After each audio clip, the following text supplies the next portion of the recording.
کہ جب روزے ختم ہوتے ہیں عید الفطر میں تکبیر اضافی تکبیرات کے ساتھ 2 رکعتیں ہیں جو ہم ادا کرتے ہیں. احناف کے نزدیک 6 اضافی تکبیرات ہیں اور اہل حدیث کے نزدیک 12، لیکن تکبیرات ہیں اضافی. اور یہ کہ جاتے ہوئے اور آتے ہوئے عید کے لیے آپ جا رہے ہیں تو تکبیرات پڑھتے ہوئے جائیے، واپس آ رہے ہیں تکبیر پڑھتے ہوئے آئیے. اور یہ بھی کہ جاتے ہوئے راستہ کوئی اور، آتے ہوئے راستہ کوئی اور اختیار کیجئے، تاکہ پورا شہر پوری بستی جو ہے تکبیر کی آواز سے گونجے. یہ ظاہر ہے. باطن اس کا کیا ہوگا؟ اللہ کی کبریائی کا اعلان کرو، اللہ کی کبریائی کو نافذ کرنے کی کوشش. جب اللہ نے تمہیں ہدایت دے دی ہے، تمہیں اپنے دین حق سے نواز دیا ہے، تمہارا فرض ہے کہ اس کو قائم کرو، اس کے لیے جد و جہد کرو، اس کے لیے تن من دھن لگاؤ، اس کے لیے جان اور مال سے جہاد کرو. مسئلہ تقدیر سب سے پہلے لغت اور اصطلاح کی بحث ہے. قدر عربی زبان کا یہ لفظ جو ہے یہ اسم کے طور پر بھی مستعمل ہے اور فعل کے طور پر بھی، اور اس کا صحیح ترین مفہوم اردو میں ادا کرنا مشکل ہے. انگریزی کا لفظ بہت اس کو آسانی سے واضح کرتا ہے. ویلیو، قدر، اس معنی میں اردو میں مستعمل ہے. قدر و قیمت، فلاں شے کی قدر و قیمت کیا ہے، قدر، ویلیو. اور جب فعل کی شکل میں یہ آئے گا ٹو ایویلیویٹ، کسی شے کی قدر کا تعین، کسی شے کی قدر و قیمت کو معین کرنا. اب یہ جب ثلاثی مجرد سے آتا ہے قدر یقدر، اس کے معنی ہوتے ہیں قادر ہونا، قابو یافتہ ہونا، کسی شے پر قابو یافتہ. اس سے اس میں فاعل قادر ہے، قادرن، قابو یافتہ، قدرت رکھنے والا. صفت مشبہ بنتی ہے قدیرن، اور اس میں فاعل اور صفت مشبہ میں فرق یہی ہے کہ جب وہ کیفیت فاعلی دائمی ہو جائے، مستقل ہو جائے، تو وہ صفت مشبہ کے درجے میں آ جائے. اور یہی صرف ایک نقطے کے طور پر عرض کر رہا ہوں کہ ہمارے ہاں ایک لفظ تو بہت بڑی گالی ہے، عامر. عامر گالی ہے، حالانکہ یہ اس میں فاعل ہے. امیر اسی سے صفت مشبہ ہے اور اس کو ہم اچھے سنس میں استعمال کرتے ہیں. لیکن یہ کہ وہ عامر کے جو کا مفہوم جو ہے وہ جدید جو ہمارے تصورات ہیں، حقوق انسانی اور جمہوریت اور بندوں کی گنتی کرنا، بندوں کو گنا کرتے ہیں، تولا نہیں کرتے، اس کے حوالے سے عامر کا لفظ گالی بن گیا. حالانکہ امیر در حقیقت اسی سے صفت مشبہ ہے. اس سے مقدار، مفعال کے وزن پر اس میں اعلیٰ بنا، وہ شے جس سے تعین ہوتا ہے مقدار کتنی ہے، 1 من ہے، 2 من ہے، 3 من ہے. اس کے حوالے سے بھی آپ کسی کی ایویلویشن میں فائدہ حاصل کرتے. اور پھر اس کی جمع مقادیر ہے. یہ چونکہ آج کی حدیثوں میں بھی یہ لفظ آئے گا مقادیر کا، اسے یہاں نوٹ کر لیجیے. اب باب تفعیل سے ہے تقدیر.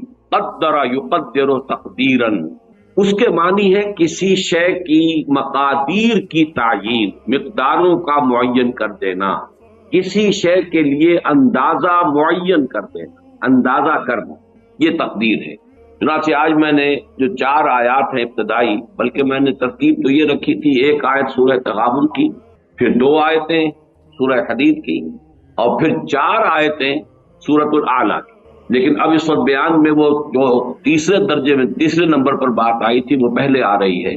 اور ان میں مشترک یہ ہے کہ مسبحات شمار ہوتی ہیں، وہ بھی 5 مسبحات ہیں. حدید سے شروع ہو کر کیوں چینج کر رہے ہو اس کو آواز؟ پہلے ٹھیک تھی. وہ سورہ حدید سے سورہ تغابن تک مسبحات پہلی جو ہے وہاں اس مجموعے میں وہ سورہ حدید ہے، آخری تغابن. اور آخری پارے میں سبح اسم ربک الاعلی، اسی پہلی آیت سے اس کا نام ہے سورۃ الاعلی. سبح اسم ربک الاعلی الذی خلق فسوی والذی قدر فہدی. اللہ تعالیٰ کے 4 افعال کا تذکرہ یہاں آ رہا ہے. سبح اسم ربک الاعلی، اپنے اس رب کے نام کی تسبیح کرو جو بلند و بالا ہے، سب سے اونچا. لیکن اب اس کے بعد 4 افعال ہیں. الذی خلق فسوی، وہ ہستی کے جس نے پہلے پیدا کیا پھر تسویہ کیا، اس کا تخلیق اور تسویہ. تخلیق کسی شے کا سٹرکچر بنا دے، ہیولہ بنا دے، ہیولہ سٹرکچر. اور پھر اس کے بعد تسویہ ہے اس کو سنوارنا، درست کرنا، اس کی آرائش، زیبائش، آرکیٹیکچرل ٹچز جس کو ہم کہتے ہیں. تو اللہ تعالیٰ کی تخلیق کے بھی یہ 2 مرحلے ہیں. الذی خلق فسوی والذی قدر، تیسرا مرحلہ ہے ہر شے کا ایک اندازہ معین کر دیا. یہ اس کی تقدیر ہے. کس معنی میں؟ ایک تقدیر ہے نوع کی. انسان اگرچہ اشرف المخلوقات ہے لیکن اڑ نہیں سکتا. مچھر فقیر ترین مخلوقات میں سے ہے، مکھی اڑ رہی ہے. یہ اس کی تقدیر نوعی ہے. ہر سپیشیز کے لیے اللہ نے ایک اندازہ مقرر کر دیا، اس سے وہ باہر نہیں جاتا. ہر چیز کے لیے لمٹس، ہر چیز کے اندازے. تو اس انداز میں نے ایک مثال دی، زیادہ کا وقت نہیں ہے اس وقت. تو پہلے ہے تخلیق، پھر ہے تسویہ، والذی قدر، پھر ہر شے کے اندازے معین کر دیے. والذی قدر فہدی، پھر راستہ کھول دیا، ہدایت دے دی. اب چلو، اب اس میں اپنی جولان گاہ ہے، اس میں اپنی نیکی یا جو بھی بدی تمہارے اندر ہے اس کو بروئے کار لاؤ. آئے یہ گوئے ہے اور یہ میدان گوئے ہے، تمہاری یہ لیمیٹیشنز ہے، یہ شاکلہ ہے، یہ تو معین ہے. لیکن یہ ہم نے میدان کھول دیا ہے. اپنے اس شاکلہ کے اندر جتنی کچھ بھی تم نیکی کما سکو کماؤ، یا جو بدی کے انبار اپنے کندھوں پر لادنے اٹھا دو. تو یہ چار الفاظ ذہن میں رکھیے. یہاں تقدیر قدر، سبح اسم ربک الاعلی الذی خلق فسوی والذی قدر فہدی والذی یخرج المرعی. وہ اب آگے بات لمبی چلے گی. تو یہ لغت اور اصطلاح کی بحث یہاں ختم ہوئی. اسی کا دوسرا حصہ عقائد و کلام جو ہیں. یہ عقائد و کلام جو ہیں اس کی بھی ایک ترتیب نوٹ کر لیجئے، اور اس کے لیے بہترین شعر ہے اکبر الہ آبادی کا. جہاں ہستی ہوئی محدود، لاکھوں پیج پڑتے ہیں، عقیدہ عقل منطق سب کے سب آپس میں لڑتے ہیں. ایک ہستی لامحدود ہے اللہ، ایک ہستی محدود ہے. وہ محدود مائکروسکوپک بھی ہو سکتی ہے، الٹرا مائکروسکوپک بھی ہو سکتی ہے محدود، وہ محدود کائنات بھی ہو سکتی ہے، لیکن یہ بھی لامحدود نہیں ہے. لامحدود ہستی صرف اللہ کی. لیکن وہ ہستی لامحدود، اس سے، اس کے تخلیق کے عمل سے جب محدود وجود میں آئے، اب چکر پڑ گئے بہت سے، لاکھوں پیج پڑتے. جہاں ہستی ہوئی محدود، لاکھوں پیج پڑتے. اب اس لامحدود کا محدود سے تعلق کیا ہے، یا اس محدود کا اس لامحدود سے تعلق کیا ہے؟ انائے صغیر اور انائے کبیر کا رابطہ کیا ہے؟ یہ ایبسولوٹ بینگ اور کنٹینجنٹ بینگ، نیسیسری بینگ اور کنٹینجنٹ بینگ، ایبسولوٹ بینگ اور لمیٹڈ بینگ، ان کا آپس میں رشتہ کیا ہے؟ خالق و مخلوق کا رشتہ کیا ہے؟ اب اس کو حل کرنے کے لیے علم کلام وجود میں لایا گیا. عقل منطق یہ ایک طرف، عقیدہ دوسری طرف. ان دونوں کو ریلیٹ کرنے کے لیے، ان دونوں میں ہنگ آہنگی پیدا کرنے کے لیے علم کلام. تو وہ عقائد و کلام کی بحث میں قدریہ ہمارے ہاں ایک طبقہ وجود میں آیا. وہ لوگ جو انسان کو کلیتاً خود مختار قرار دیتے. یہ آپ کو نظر آ رہا ہے یہاں پہ اس پر اسکرین پر. احادیث میں ان کی مذمت شدت کے ساتھ وارد ہوئی، اور یہ حدیثیں ہم پڑھ چکے ہیں. جبریہ وہ لوگ جو انسان کو مجبور محض قرار دے. اور میں آپ کو بتا چکا ہوں کہ شاعری، ادب اور جدید سائنس سب سے بڑھ کر انسان کو مجبور محض قرار دینے میں متفق. سائنس سب سے آگے نکل گئی. جینز ہیں بھائی تمہارے، جو تمہارے آباء و اجداد سے چلے آ رہے ہیں. تم ہو کون؟ Who are you? Nothing. وہ جینز تمہارے والدین سے آئے ہیں، اور پھر اس کے اوپر کوئی تھوڑے سے جو ہے غلاف چڑھ گئے تمہاری تعلیم اور تربیت اور ماحول کے، انوائرمنٹ. بس ان دونوں کے مجموعے کا نام تم ہو. اس مغالطے میں مبتلا نہ رہو کہ میں بھی کچھ ہوں. میں کچھ نہیں. یہ سب شراب ہے، دھوکہ ہے، کوئی حقیقت ہی نہیں. شاعری میں جیسا کہ میں نے آپ کو یہ شعر سنائے، اردو زبان کے چوٹی کے اشعار میں سے میر کا شعر ہے: ناحق ہم مجبوروں پر یہ تہمت ہے مختاری کی، جو چاہیں سو آپ کرے ہیں، ہم کو آپس بدنام کیا، ہم خواب کا بیچ میں بدنام کر تو وہی رہا. اور فانی کا شعر ہے: دیکھ فانی وہ تیری تدبیر کی میت نہ ہو، ایک جنازہ جا رہا ہے سوچ پر تقدیر کے. تو اچھی طرح سمجھ لیجئے، اس کائنات میں ایک کنٹرول اتنا چھایا ہوا کہ کسی اور اختیار اور ارادے کو عقل تسلیم ہی نہیں کر سکتی. اس لیے کہ جہاں کوئی اور اختیار اور ارادہ آئے گا، اس کا مطلب یہ کہ اس بالا تر کنٹرول میں رکھنا پڑ گئے. جہاں وجود، کسی بھی وجود کے حقیقی ہونے کا تصور آئے گا کہ حقیقتاً کوئی شے موجود ہے، وہاں اللہ کے وجود مطلق کی نفی ہو جائے گی.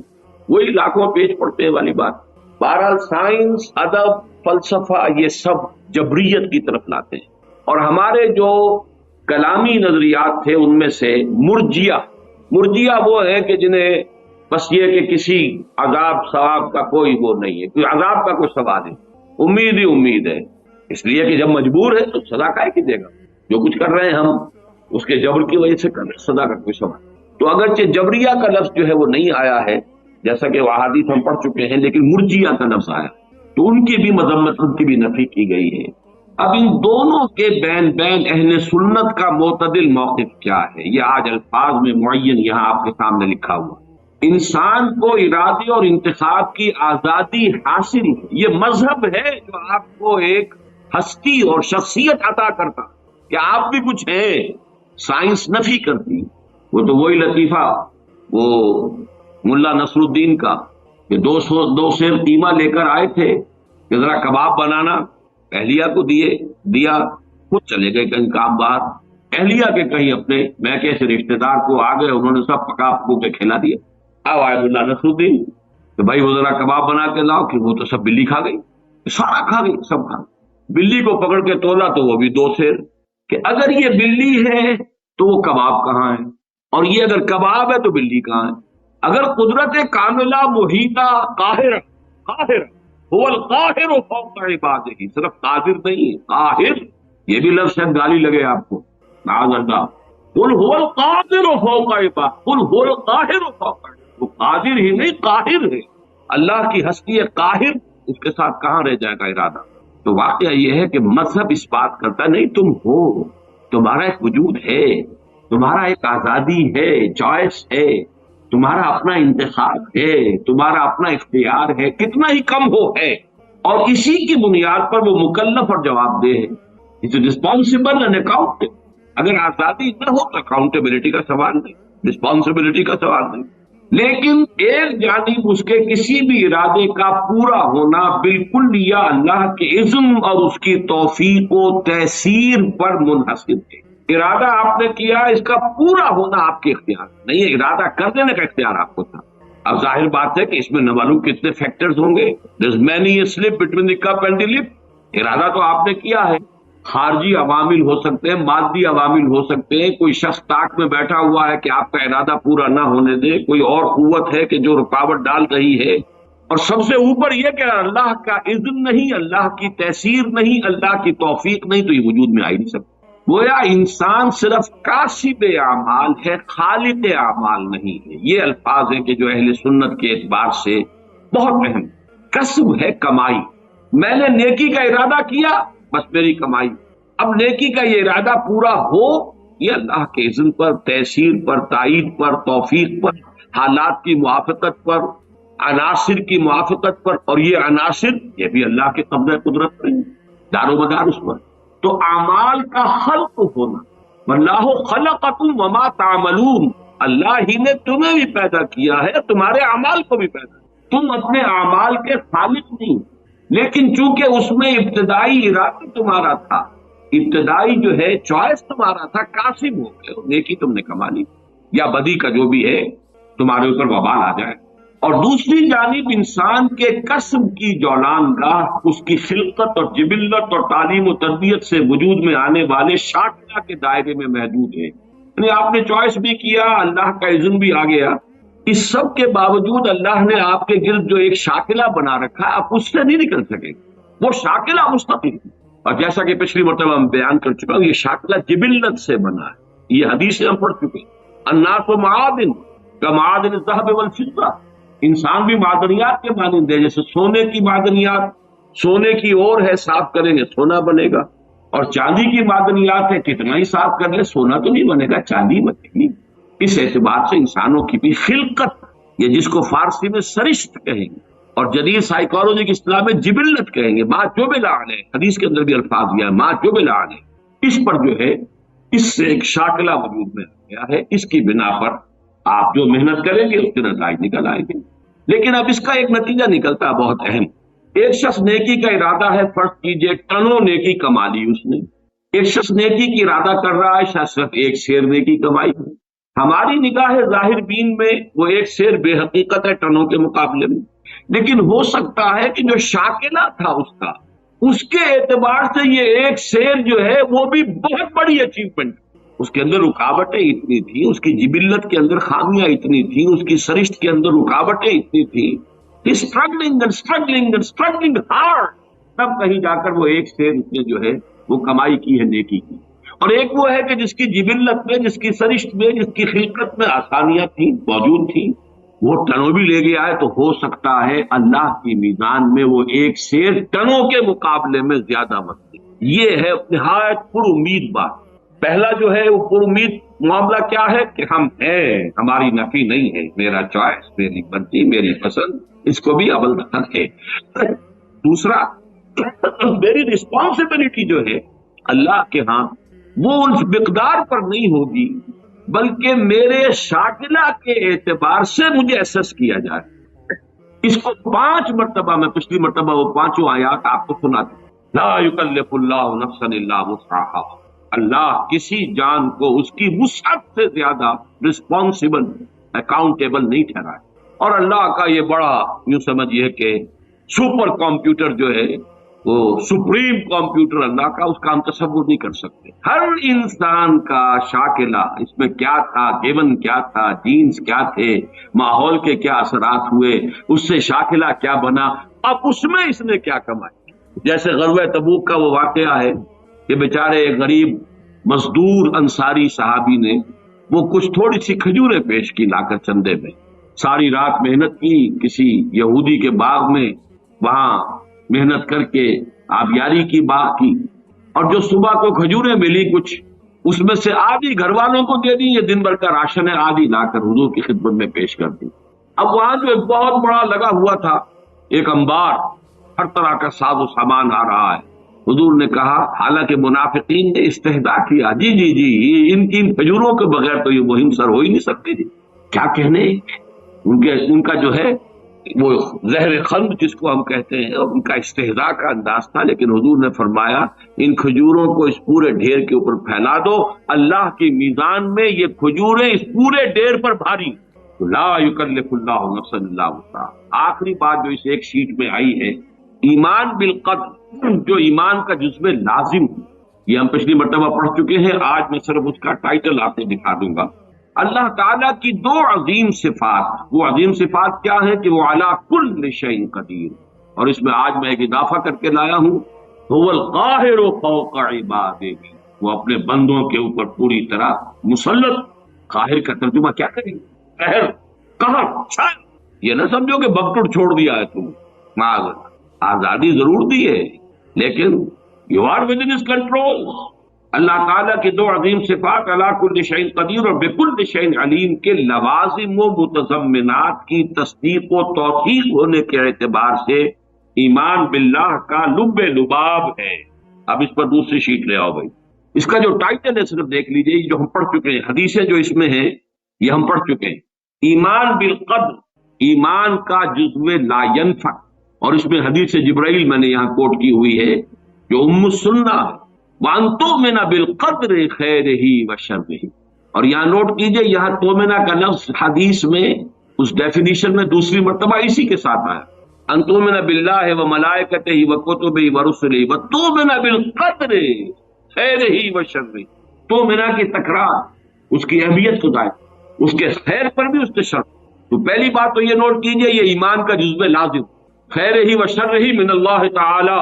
یہ جو بھی پھر وہ ایمان مفصل ہم نے یاد کیا تھا بچپن میں، خوش نصیب ہے وہ جنہیں بچپن میں یاد کرایا گیا، اور بہرحال ہینڈی کیپڈ ہے، میں بد نصیب تو نہیں کہتا، ہینڈی کیپڈ ہے وہ لوگ جنہیں بچپن میں یہ چیزیں یاد نہیں کرائی۔ بہرحال جب بھی اس کی تلافی کرے۔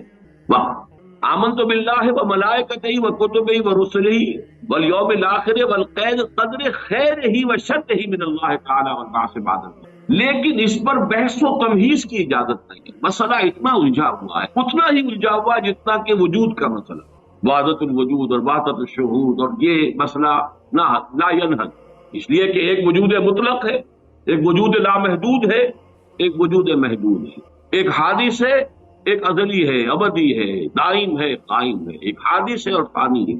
کیا ریلیشن شپ ہے بٹوین دی ٹو، اسی طرح کا معاملہ۔ لیکن اس خیر ہی، اس پر بحث کرنے کی اجازت نہیں ہے، وہ حدیثیں ہم پڑھ چکے ہیں، یہ میں نے شیٹس تیار کروا لی ہیں، یعنی جو مشکات المصابیح کتاب ہے اس میں جو 46 احادیث ہیں اس باب میں، ان میں نے ایک کا اضافہ کیا ہے کہ جو باب العلم میں سے میں نے لی ہے، پھر ان کو میں نے مختلف تقسیم کر دیا ہے عنوانات کے اعتبار سے، ورنہ واقعہ یہ ہے کہ جب خود میں نے پڑھنا شروع کیا، میں پچھلی مرتبہ بھی اعتراف کر چکا ہوں کہ ایک دفعہ تو میں گم ہو کر رہ گیا، لیکن جب میں نے مختلف موضوعات کی احادیث کو علیحدہ علیحدہ کر کے دیکھا تو بات کھلتی چلی گئی۔ یہ میں نہیں کہہ سکتا کہ بالکل سلجھ گئی، لیکن بہت حد تک ڈور سلجھ گئی، اور وہی میں کوشش کر رہا ہوں کہ آپ تک بھی منتقل کروں۔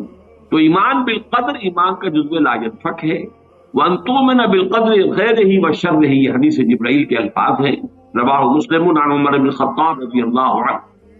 لیکن اس پر بحث و تمیز کی اجازت نہیں۔ عزم تو علیکم، عزم تو علیکم، حضور نے 2 مرتبہ فرمایا، یہ حدیث ہم پڑھ چکے ہیں، میں تم پر نازم کرتا ہوں کہ اس معاملے کے اندر بحث و تمیز مانو، مراقبہ کرو گے تو سمجھ میں بھی آ جائے گی، ایک دوسرے سے سمجھنے کے لیے سوال کرو گے تب بھی مفید ہوگا، بحث و تمیز جن ہو اور رد و قضا کرو گے تو پھر یہ بات جو ہے تمہارے ہاتھ سے نکل جائے۔ اچھا، یہاں خیر نہیں و شر نہیں من اللہ تعالیٰ کا مطلب کیا ہے؟ یہ میں نے پہلے بیان کیا تھا کہ ہمارے سورہ تغابن اور سورہ حدید کے درس میں یہ بات بہت وضاحت سے آ چکی۔ دیکھیے اس وقت ویژولائز کیجئے، بلکہ مجھے خیال ہوا میں اسی کے ساتھ وہ ایک ڈائیگرام بھی بنا کے لے آتا۔ آپ مجھے کو سامنے رکھیے، میں ایک انسان ہوں، مکلف ہوں اللہ کے ہاں، جواب دہ ہوں، رسپانسیبل ہوں، اکاؤنٹیبل ہوں۔ کچھ چیزیں مجھ پر وارد ہوتی ہیں، کوئی مصیبت آ گئی، کوئی تکلیف آ گئی، کوئی بیماری آ گئی، کوئی نقصان ہو گیا، کچھ ہو گیا۔ اب نوٹ کرنا چاہیے کہ اس کے کچھ اسباب ہوں گے، مادی اسباب ہیں، یا کچھ اور لوگ ہیں، کسی نے میرے گھر کو فرض کیجئے کہ کوئی نقصان پہنچانا چاہا ہے، اس نے کام کیا ہے، کسی نے مجھے اٹھا کے پتھر دے مارا ہے، تو یہ سارے فیکٹرز ہیں، لیکن یہ شے بالفعل مجھ پر نہیں وارد ہو سکتی اگر اللہ کا اذن نہ ہو۔ لاکھ سارے اسباب و وسائل ہوں اور لاکھ ساری دنیا ہو۔ ایک حدیث میں الفاظ آتے ہیں کہ اگر جان لے حضرت عبداللہ ابن عباس، علم ان الامت لو اجتمعت، کہ اگر پوری قوم جمع ہو جائے کہ تمہیں کوئی فائدہ پہنچا دے، نہیں پہنچا، مگر اس بات کا جو اللہ نے تمہارے لیے طے کر دیا، اور اگر پوری قوم مجتمع ہو جائے تمہیں کوئی نقصان پہنچا دے، نہیں پہنچا۔ تو یہ اسباب و وسائل جو مجھ پر آ رہے ہیں، ان میں جو ہے فیصلہ کن شے اذن رب ہے۔ تو میں یہ بھی کہہ سکتا ہوں مجھ پر یہ اس کی لائی ہوئی مصیبت آ گئی، اور یہ بھی کہہ سکتا ہوں کہ اللہ کی طرف سے مجھ پر آیا، وہ خیر ہو یا شر ہو، بقدر خیر ہی و شر۔ بھلائی کسی نے کرنی چاہیے، اس کا مجھے احسان ماننا چاہیے، اس کا مجھے شکریہ ادا کرنا چاہیے، کوئی بدلہ دے سکتا ہوں تو دینا چاہیے، یہ دنیا کا معاملہ۔ اسی طرح کسی نے مجھے نقصان پہنچایا میں قصاص لے سکتا ہوں، قانونی طور پر مجھے اس کا حق حاصل ہے، لیکن یہ جان لیجئے کہ یہ اچھائی یا بھلائی مجھ تک نہیں آ سکتی تھی بغیر اذن رب۔ تو اذن رب شامل ہو گیا نا، تو میں اس کو شامل کر رہا ہوں، والقدر خیر ہی و شر ہی من اللہ تعالی۔ دوسری طرف میں کچھ کام کرنا چاہتا ہوں، اچھا یا برا جو بھی ہے، یا کوئی میرا منصوبہ ہے بہت بڑا، اب اس میں ایک تو میرا ارادہ ہے جو میرے اندر سے نکلا، ہزار عناصر ہوں گے کہ جو اس کے اندر انوالو ہوں گے، بہت سے مادی وسائل اس کے لیے درکار ہوں گے، اسباب نہ ہو جمع تو یہ کیسے کام شروع ہو سکتا ہے؟ اسباب کرے جمع، خدا ہی کا یہ کام، یہ عزم تیرا، یہ مجھے الفاظ پھر یاد آ گئے، وہ یہ اکبر الہ آبادی کے، یہ میرے دروس میں اشعار بہت آئے ہیں، اب کچھ ذہن سے اوجل ہو گئے، یہ عزم تیرا صحیح سے دمساز ہو کیوں کر، عزم تو ہے، عمل کیسے ہو؟ اسباب نہ ہو جمع تو آغاز ہو کیوں کر، اسباب کرے جمع، خدا ہی کا ہے یہ کام، طالب ہو تو خدا سے، تو دعا ہی کا ہے یہ کام۔ یہاں پر بھی ایک فیکٹر ابھی اکبر الہ آبادی کی نگاہ سے بھی اوجل ہے۔ دیکھیے میرا ایک عزم ہے، میرا ایک ارادہ ہے، اس کے لیے کوئی مادی وسائل، کچھ لوگوں کا تعاون درکار ہے، وہ بھی اللہ کے کنٹرول میں ہے، اللہ چاہے گا تو آئے گا۔ پھر بالآخر کسی شے کا پورا ہو جانا، آخری درجے میں پھر اللہ کے اذن کا تعلق، یہاں تک کہ حضور نے فرمایا کہ جو لقمہ بھی ابن آدم کے حلق سے نیچے اترتا ہے، اب وہ سارا آپ نے اس کے لیے کمائی کی، محنت کی، وہ کھانا پک گیا، آپ کی اہلیہ نے پکا لیا گھر پہ، اب یہ لقمہ اتر رہا ہے، اس وقت بھی اللہ سے اذن چاہتا ہے کہ میں اس کے حق میں غذا کا کام دوں یا زہر بن کر لڑوں۔ لہذا میں یہ بھی کہہ سکتا ہوں کہ یہ کام اس طرح ہو گیا، میرے کرنے سے ہو گیا، ان اسباب سے ہو گیا، ان مددگاروں کی مدد سے ہو گیا، اور یہ بھی کہہ سکتا ہوں کہ یہ کام میں نے نہیں کیا، اللہ نے کیا۔ صرف جو ہمیں تلقین کی گئی ہے وہ یہ ہے، خیر وجود میں آ جائے تو اسے اللہ کی طرف منسوب کرو۔ الحمدللہ الذی ہدانا لہذا وما کنا لنہتدی لولا ان ہدانا، کل حق کل شکر کل تعریف اس اللہ کی جس نے ہمیں ہدایت عطا فرمائی، ہم ہرگز ہدایت نہ پا سکتے اگر اللہ ہمیں ہدایت، غلطی ہو جائے تو اسے اپنی جانب منسوب کرو، ربنا ظلمنا انفسنا وان لم تغفر لنا وترحمنا لنکونن۔ شیطنت اس کے برعکس ہے، خیر ہے تو میری، میں نے کی، اور شر ہے تو اللہ تو نے کروایا، فبما اغویتنی، اے اللہ تو نے جو مجھے اغوا کیا ہے، تو اب میں ثابت کر کے رہوں گا کہ یہ آدم اس اکرام و تکریم کا مستحق نہیں تھا جو تو نے اس کو عطا کر دی۔ یہ ہے شیطنت، شیطانیت، اور وہ ہے آدمیت۔ غلطی ہو، خرابی ہو، اپنی طرف منسوخ کرو، اور اگر کوئی خیر ہے اللہ۔ اب آئیے اگلا لوگ جو سیکشن ہے، شیٹ نہیں، اللہ ہر چیز پر قادر بھی ہے اور قاہر بھی۔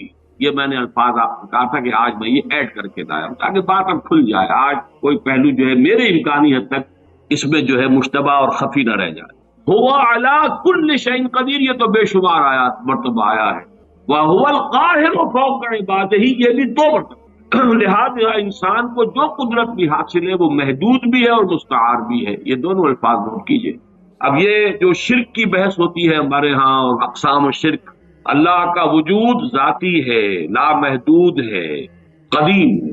ما سوا کا وجود عطائی ہے، اللہ نے عطا کیا، حادث ہے، محدود ہے۔ اسی طرح جو قدرت ہمارے پاس ہے وہ ہماری اپنی نہیں ہے، عطائی ہے اللہ، اور لامحدود نہیں، محدود ہے، مستعار ہے، محدود ہے اور حادث ہے۔ اور اللہ کی قدرت و قہر کے تابع بھی ہے، اور انسان کی مطلق خود مختاری کا تصور بہت بڑی گمراہی ہے۔ یہ قدریہ کی نفی پر احادیث جو ہیں یہ ہم پچھلی مرتبہ پڑھ چکے ہیں، یہ 5، 6، 7، 8، 9 حدیثیں جو ہیں یہ میں نے ایک علیحدہ جمع کر دیا ہے تینوں فصلوں میں سے نکال کر، جو اس تصور کی نفی کرتے ہیں، قدریہ ہم قادر جو چاہیں کر، جو اس مغالطے میں ہے وہ تو در حقیقت بہت ہی بڑے گمراہ اور بہت ہی بڑے ایک سراب کسی کیفیت جو ہے اس کے اندر۔ اب آئیے تیسری شے جو ہم پڑھ چکے ہیں، قل کل یعمل علی شاکلتہ، یہ آیت جو ہے سورہ بنی اسرائیل کی 84 آیت، اس کا پہلا ٹکڑا انتہائی اہم ہے، جو آج جس طرح نکھر کر آیا ہے اس سے پہلے یہ ہو ہی نہیں سکتا۔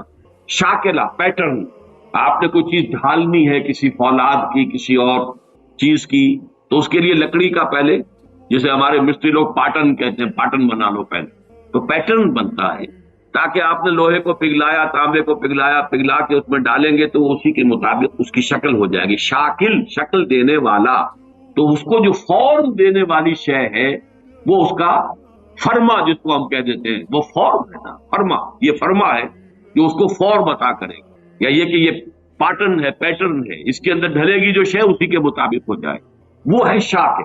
اور یہ شاکلہ جو ہے آج ہمیں معلوم ہے جینز کے حوالے سے۔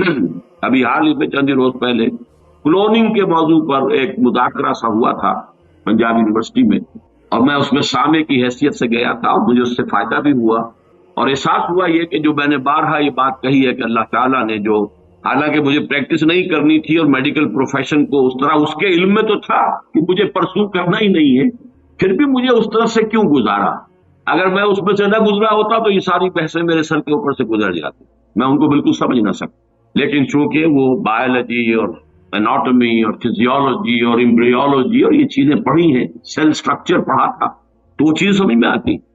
لیکن آج وہ بات شاکلہ، ہر شخص کا ایک شاکلہ، انڈیویجول شاکلہ، اور یہ شاکلہ بنیادی طور پر جبلت اور فطرت کے مجموعے کا نام ہے۔ ایک فطرت ہے، اور فطرت کا تعلق ہے انسان کے روحانی وجود سے۔ ایک جبلت ہے، یا سرشت فارسی کا لفظ ہے، جبلت عربی کا لفظ ہے، لیکن عربی میں اس سرشت کے لیے صحیح لفظ ہے خلقت۔ خلقت ایک ہماری خلقت ہے، ایک ہماری فطرت۔ خلقت اس آب و گل کی دنیا سے ہے، پانی اور مٹی کی دنیا سے آئی ہے خلقت، یہ یہاں سے آئی ہے، فطرت وہاں سے آئی ہے۔ کل مولود یولد علی الفطرہ، یہ 3 حدیثیں ہیں اس میں کہ جو ہم پڑھ چکے ہیں۔ الناس معادن کمعادن الذهب والفضہ، وہ بھی ہم پڑھ چکے ہیں۔ کل مولود یولد علی الفطرہ، وہ بھی ہم پڑھ چکے ہیں۔ اور اہم ترین حدیث یہ ہے کہ فإنہ یسیر الی ما جبل علیہ، اگر تم سنو کہ کسی انسان کی، تو اگر تمہیں یہ کوئی سنائے آ کر کے کوہ احد اپنی جگہ سے ٹل گیا تو مان لینا کہ ہاں یہ ہو سکتا ہے، ممکن ہے۔ لیکن اگر یہ کہا جائے کہ کسی شخص کی سرشت بدل گئی ہے تو کبھی نہ مان۔ یہ شاکلہ، اس شاکلہ کے لیے یہ 3 حدیثیں۔ اب آج جو لینا ہے، جتنا بھی ہمارے لیے وقت ممکن ہو، تو وہ چوتھا اور آخری سیکشن ہے، اگرچہ اس کے 3 سب سیکشنز ہیں۔ اس کا ٹائٹل نوٹ کیجئے، اللہ کا علم کامل بھی ہے اور قدیم بھی، اور آنے واحد میں یہ الفاظ نوٹ کیجئے، کل کون و مکان اور ماضی، حال اور مستقبل سب کو محیط. یہ بات اللہ کے علم کے بارے میں اچھی طرح جان لیجئے. کامل اور قدیم، اس کے ساتھ ہی کل کون و مکان کو محیط، یہ اس کا ایک ڈائمنشن ہے. لینتھ اینڈ بریڈتھ وہ ڈائمنشن ہو گئی، کون و مکان. اور مکان میں پھر تین آتے ہیں، ماضی، حال اور مستقبل. ان سب کو محیط ہے آنے واحد میں. لفظ آنے واحد ہے یہاں اہم ترین. ہر لحظہ ہمیشہ سے اس کا علم کامل تھا، ہمیشہ سے اس کا علم کامل ہے. کہیں اس کی اور اس کا علم جو ہے اسی کو قرآن اور حدیث میں الکتاب سے بھی تعبیر کیا گیا. ما اصاب من مصیبت فی الارض ولا فی انفسکم الا فی کتاب من قبل ان نبراها ان ذلک علی اللہ یسیر. نہیں پڑتی کوئی پڑھنے والی، نہ اس زمین میں نہ تمہاری جانوں میں، کوئی مصیبت، کوئی تکلیف دہ شے، کوئی ناخوشگوار شے، مگر وہ پہلے سے ایک کتاب میں موجود ہے، اس سے پہلے کہ ہم اسے ظاہر کریں. اللہ باری ہے. یہ تین اسباب ہی آئے ہیں اللہ کے ساتھ ساتھ سورہ حشر کے آخر میں. الباری، الخالق، الباری، المصور، تین الفاظ. باری، خالق، مصور. باری کسی شے کو ظاہر کرنا، اور اس میں فلسفہ یہ ہے، یہ پھر علم کلام کی بحثیں ہو جائیں گی کہ دیکھیے کوئی شخص، کوئی آرکیٹیکٹ ہے، اس کے دماغ میں پہلے ہیولا بلڈنگ کا بن جاتا، تب وہ پینسل اٹھاتا ہے، اس کا اسکیچ بناتا. یہاں بن چکی ہے بلڈنگ، یہاں کانسیپٹ آ چکا ہے، دماغ میں ہے. اسی کو صور علمیہ کہتے ہیں اسلامی فلسفے میں. صور صورت کی جمع، علمی صورتیں جو اللہ کے علم کے اندر ہمیشہ سے تھی. میں ہمیشہ سے تھا اللہ کے علم میں. کیا ممکن ہے کہ علم الہی پر کوئی لحظہ ایسا گزرا ہو کہ جس میں میں موجود نہ ہوں یا آپ موجود نہ ہو؟ ذرا کبھی اس کے تصور کریں گے، مراقبہ کریں گے تو بڑا یوفوریا ہو جائے گا ایک دم. پھر سبحانی معظم شانی بھی آپ کی زبان سے نکل سکتا ہے. میں تو ہمیشہ سے اللہ کے علم میں ہوں. اس اعتبار سے میں خود بھی علمی اعتبار سے ہمیشہ سے موجود. ہاں، ایک وقت میں صرف اللہ کے علم میں تھا، اس کے بعد اللہ نے مجھے ظاہر. هو اللہ الذی لا الہ الا هو الملک القدوس السلام المؤمن المہیمن العزیز الجبار المتکبر سبحان اللہ عما یشرکون. هو اللہ الخالق البارئ المصور له الاسماء الحسنى. تخلیق ذہنی پہلے ہے، وہ تخلیق ذہن میں بن کی، علم الہی میں صور علمیہ کی شکل میں موجود تھی. اب باری برا اس کو ظاہر کیا، کو نمایاں کیا، وہ باہر آیا، اور اب اس کو تصویر کی شکل عطا کی گئی. یہ تصویہ اور تصویر ایک ہی لفظ ہے. خلق فسوى والذی قدر فہدی. تو اس الکتاب میں جو کچھ لکھا ہوا موجود ہے، اس میں درج کوئی شے غلط نہیں ہو سکتی. کیا اللہ کا علم کسی مرحلے پر جا کر غلط ثابت ہو سکتا؟ معاذ اللہ. اب ان دو چیزوں کو ذہن میں رکھیے علم کے حوالے سے. اور تقدیر کا اصل مسئلہ جو ہے، جو الجھتا ہے، وہ اس مسئلے کو نہ سمجھنے کی وجہ سے. لیکن جو الفاظ لکھے ہیں آخری اس کو نوٹ کیجئے. البتہ اللہ کا یہ علم قدیم و قطعی، قدیم بھی ہے، قطعی ہے. پری نالج، جبر محض، یعنی پری ڈیسٹینیشن. یہ فیٹرلزم جس کو کہتے ہیں، فیٹرلزم، ہر چیز پہلے سے طے ہے، متعین ہے، طے ہے، اور ہمارے ہاتھ میں کچھ نہیں، ہم کچھ نہیں کر سکتے. یہ اس کی نفی. یہ دونوں چیزیں لازم و ملزوم نہیں ہے، کوئی مستلزم نہیں ہے. پری نالج اور سے ہے، پری ڈیسٹینیشن اور سے. اس کے درمیان اگر آپ خطے امتیاز کھینچ دیں گے تو کبھی کوئی تشویش نہیں ہے. چاہے بحث میں الجھ جائیں، اگر کوئی آپ کو الجھائے، اس کا تو نتیجہ یہ نکلتا ہے، پھر اس کا تو یہ نتیجہ نکلتا ہے، تو اس سے یہ لازم آتا ہے، وہ پھر الجھ جائے گی. جس سے سختی سے روک دیا، عدم تو علیکم عدم، اب احاطہ امید تو ہم لہٰذا اسے. دیکھیے نوٹ کیسے، الفاظ کیسے، کیا وہ اس کام کے لیے بھیجا گیا. لیکن یہ کہ بات سمجھ میں آتی ہے اگر اس میں یہ حد فاصل قائم کر دیا. اللہ کا علم قدیم و قطعی یہ پری نالج ہے، لیکن یہ پری ڈیسٹینیشن یا فیٹرلزم جس کو ہم کہتے ہیں، اس کو مستلزم نہیں ہے. ان دونوں کے درمیان رشتہ علیحدہ. اس کے حوالے سے آج کچھ حدیثیں پڑھیں گے، جتنی بھی آج پڑھی جا سکے. اس میں سے پہلی 10 حدیثیں تو ہیں کہ جو مشکات شریف میں جو باب ہے ایمان بالقدر، اس کی جو فصل اول ہے، یعنی حدیثیں یا وہ بخاری کی ہیں یا مسلم کی ہیں یا ان سب دونوں میں موجود ہے، تو متفق علیہ. عن عبداللہ ابن عمرو رضی اللہ تعالی عنہما، عبداللہ ابن عمرو بن العاص رضی اللہ تعالی عنہما سے مروی ہے، قال، وہ فرماتے ہیں، قال رسول اللہ صلی اللہ علیہ وسلم، کتب اللہ مقادیر الخلائق قبل ان يخلق السماوات والارض ب50,000 سنہ. قال وکان عرشہ علی الماء رواہ مسلم. یہ حدیث پھر بھی آئے گی بعد میں 16ویں نمبر پر اگر وہاں تک ہم پہنچ گئے تھے، لیکن یہاں نوٹ کر لیں جو بھی نوٹ کر رہے ہوں کہ یہی مضمون اس میں بھی ہے. حضرت عبداللہ ابن عمر فرماتے ہیں کہ اللہ تعالیٰ نے آسمانوں اور زمین کی تخلیق سے 50,000 سال قبل تمام مقادیر لکھ دی تھی. وَكَانَ عَرْشُهُ عَلَى الْمَاءِ، اس کو ابھی ہم بالکل نہیں سمجھ سکتے. یہ وہ ہے کہ جس کو ہم کہیں گے کہ یہ جس کو متشابہات میں سے شمار کیے تھے.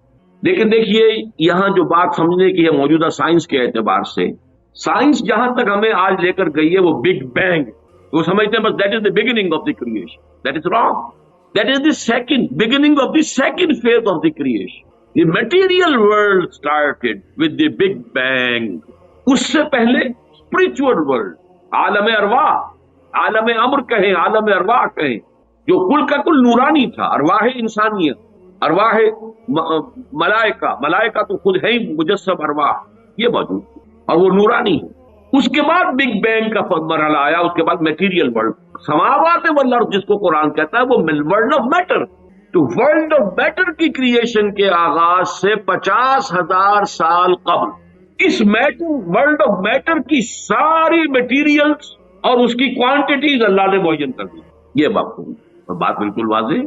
اللہ کی قدرت، اس کی خلاقی، اس کی قہاری، اس کا یہ منطقی تقاضا، اس کا علم محیط، وہ ڈیزائن پورا اس کا بن چکا ہوا تھا، تبھی تو اس نے بنایا ہے. اس کے اندر تمام مقادیر معین. اسی لیے میں نے کہا تھا یہ مقادیر کا لفظ جو ہم نے آج پہلی شیٹ جو آپ نے دیکھی تھی، مقدار قدر ہی سے بنا ہے، یہ اس میں اعلیٰ اور اس کی جمع مقادیر. دوسری حدیث وعن ابن عمر رضی اللہ تعالی عنہما قال قال رسول اللہ صلی اللہ علیہ وسلم کل شیء بقدر حتی العجز والکیس. ہر شے، حضرت عبداللہ ابن عمر رضی اللہ تعالی عنہما فرماتے ہیں کہ حضور نے ارشاد فرمایا کہ ہر شے ایک اندازے کے مطابق معین ہو چکی ہے، یہاں تک کہ کسی کا عاجز ہو جاتا. اب عاجز کے مختلف پہلو ہوتے ہیں. عاجز یہ ہے، بزدلی کو بھی عاجزی کہا جائے گا. آدمی کسی کام کرنے سے کسی وجہ سے عاجز ہے، وہ بھی یہ شاکلہ کا حصہ ہے، یہ اس کے جینز ہے، اس کے اندر آیا یہ سب کچھ. کوئی بہادر ہے، کسی میں تحور زیادہ ہے، کسی میں احتیاط پسندی زیادہ ہے، مصلحت کوشی زیادہ ہے، کوئی حساب کتاب سے چلنے والا ہے، جو کوئی جو ہے بکٹر دوڑنے والا. یہ چیزیں حتی العجز والکیس. کیس کہتے ہیں ذہانت. الکیس من دان نفسہ وعمل لما بعد الموت. کیس یہ باب، یہ اصل میں صفت مشبہ بن گیا. کیسن فعیل کے وزن پر، کیسن جس میں ذہانت، فطانت بہت. اب یہ ذہانت کسی کی کتنی ہے؟ ذہانت نہیں بڑھ سکتی، شارپ کی جا سکتی ہے. آپ چھری کو تیز کر لیجئے، لیکن یہ کہ اس کا سائز تو وہی رہے گا، چھری تو وہی رہے گی. لیکن یہ کہ ذہانت کو آپ شارپن کر لیں، یا ذہانت کو آپ بروئے کار لے آئیں، لیکن وہ جو بھی دی ہے اللہ نے وہ اتنی، اس کے اندر اضافہ نہیں. یہ ان بلٹ چیزیں ہیں، گیون چیزیں ہیں انسان کے لیے، یہ اس کے شاکلہ کا جو. تیسری حدیث وعن ابی ہریرہ قال، اور یہ جو روایت تھی یہ بھی امام مسلم کی تھی اور تیسری بھی امام مسلم کی ہے. حضرت ابو ہریرہ فرماتے قال قال رسول اللہ صلی اللہ علیہ وسلم احتج آدم و موسیٰ عند ربہما. اللہ تعالیٰ کے ہاں آدم اور موسیٰ کے درمیان ایک محاجہ ہوا، بحث ہوئی. فحج آدم و موسیٰ، فحج، اور آدم جو ہے وہ موسیٰ پر غالب آ گئے. قال موسیٰ، حضرت موسیٰ نے یہ کہا انت آدم الذی خلق اللہ بیدہ، خلقک اللہ بیدہ. آپ ہے نا وہ آدم جسے اللہ نے اپنے ہاتھ سے بنایا تھا. ونفخ فیک من روحہ، اور پھر آپ نے اپنی روح میں سے پھونکا. واسجد لک ملائکتہ، اور سارے اپنے فرشتوں کو آپ کے سامنے سجدے میں ڈال دیا. واسکنک فی جنتہ ہی، اور پھر آپ کو اپنی جنت کے اندر اس نے مقام دیا اور وہاں ٹھہرایا. ثم اہبطت الناس بخطیئتک الی الارض، پھر یہ آپ نے اپنی خطا کی وجہ سے ہم انسانوں کو جو ہے زمین پہ اٹھا دے مارا، زمین پر اتروا دیا. گویا کہ الزام پروسیکیوشن کر رہے ہیں حضرت موسیٰ، حضرت آدم. اللہ نے یہی احسانات آپ پر کیے اور آپ نے اپنی اس غلطی کی وجہ سے ہمارے ساتھ یہ معاملہ کرا دیا. قال آدم، اب حضرت آدم کی باری آئی. انت موسیٰ الذی اصطفاک اللہ برسالتہ و بکلامہ، آپ وہی موسیٰ ہیں نا جنہیں اللہ نے چنا رسالت کے لیے اور اپنے کلام کے لیے. کلم اللہ موسیٰ تکلیما، یہ خاص ایک مقام تھا جو حضرت موسیٰ کو عطا ہوا. وَآتَاكَ الْأَلْوَاحَ فِيهَا تِبْيَانُ كُلِّ شَيْءٍ، اور پھر وہ آپ کو تختیاں دی تھیں جو سٹونی ٹیبلٹس، جس کے اندر ہر شے ہدایت کا پورا سامان موجود تھا۔ وَقَرَّبَكَ نَجِيًّا وَقَرَّبْنَاهُ نَجِيًّا، یہ قرآن مجید میں ہے، اور آپ کو قریب کیا تھا گفتگو کرنے کے لیے، کوہ طور پر بلایا، براہ راست مکالمہ کیا۔ فَبِكَمْ وَجَدتَّ اللَّهَ كَتَبَ التَّوْرَاةَ قَبْلَ أَن تُخْلَقَ، تو تم نے کیا دیکھا، تورات میں کیا پڑھا کہ کائنات کی تخلیق سے کتنا عرصے پہلے اللہ نے تورات لکھ دی تھی؟ قال موسیٰ 40 عاما، تورات میں ہوگا کہیں کہ تورات اللہ نے کائنات کی تخلیق سے 40 برس پہلے لکھ دی۔ قال آدم، پھر حضرت آدم نے فرمایا فَهَلْ وَجَدْتَ فِيهَا وَعَصَىٰ آدَمُ رَبَّهُ فَغَوَىٰ، اس میں آپ نے یہ آیت بھی پڑھی کہ نہیں پڑھی کہ آدم نے اپنے رب کی نافرمانی کی اور وہ راہ ہدایت سے عارضی طور پر وہ گویا کہ منحرف ہو گئے؟ قال نعم، موسیٰ نے کہا یہ تو میں نے پڑھی۔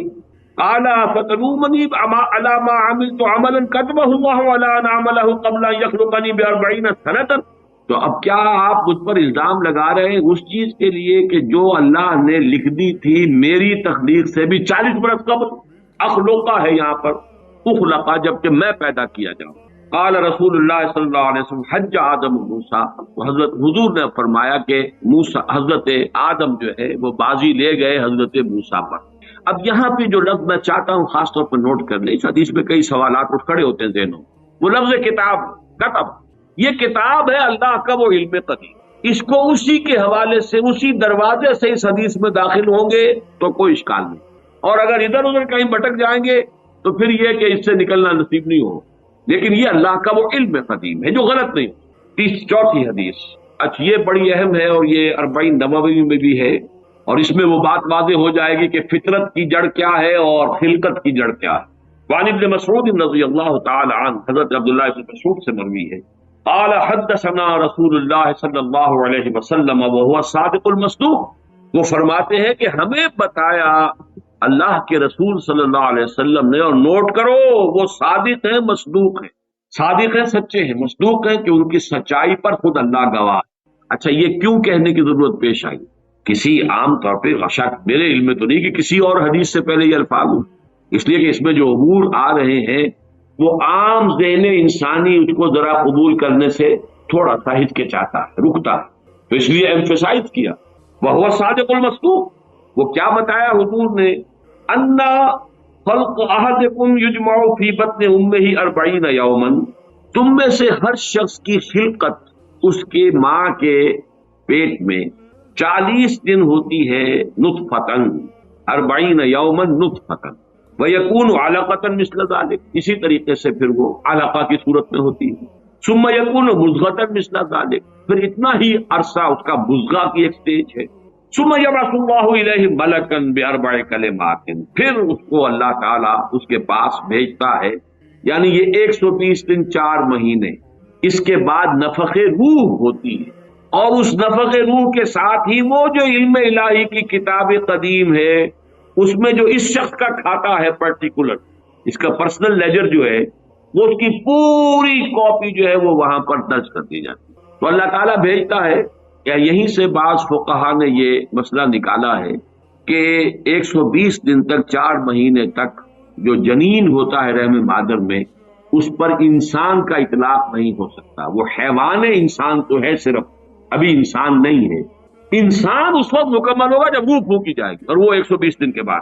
ثم یبعث اللہ الیہ ملکا، پھر اللہ تعالیٰ بھیجتا ہے اس کی جانب ایک فرشتے کو، بأربع کلمات، 4 باتوں کے ساتھ، فیکتب لہ، اب یہاں پہ کتاب کے لفظ کو پھر نوٹ کر دیجیے، میں سمجھتا ہوں بڑا مناسب لفظ زبان پر آ گیا کہ وہ جو ایک بڑا وہ سپریم کمپیوٹر ہے اس میں جو بھی کھاتا ہے پرسنل اس شخص کا، اس انڈیویجول کا، جو فلاں تاریخ کو فلاں جگہ پر وہ 120 دن کا جنین بن جائے گا، اس کا کھاتا وہاں سے لا کر منتقل کر دیا جاتا ہے، اور یہ ہمارے وجود میں پیوست کر دیا جاتا ہے۔ یہ بھی نوٹ کریں، یہ سورہ بنی اسرائیل میں، سورہ بنی اسرائیل میں جہاں شاکلہ کا لفظ آیا آخر میں جا کر، شروع میں یہ بھی ہے کہ ہر شخص کا وہ جو نام اعمال ہے وہ اس کی گردن میں کہیں کوئی جگہ ہے، کوئی مائکروسکوپی بھی، کوئی الٹرا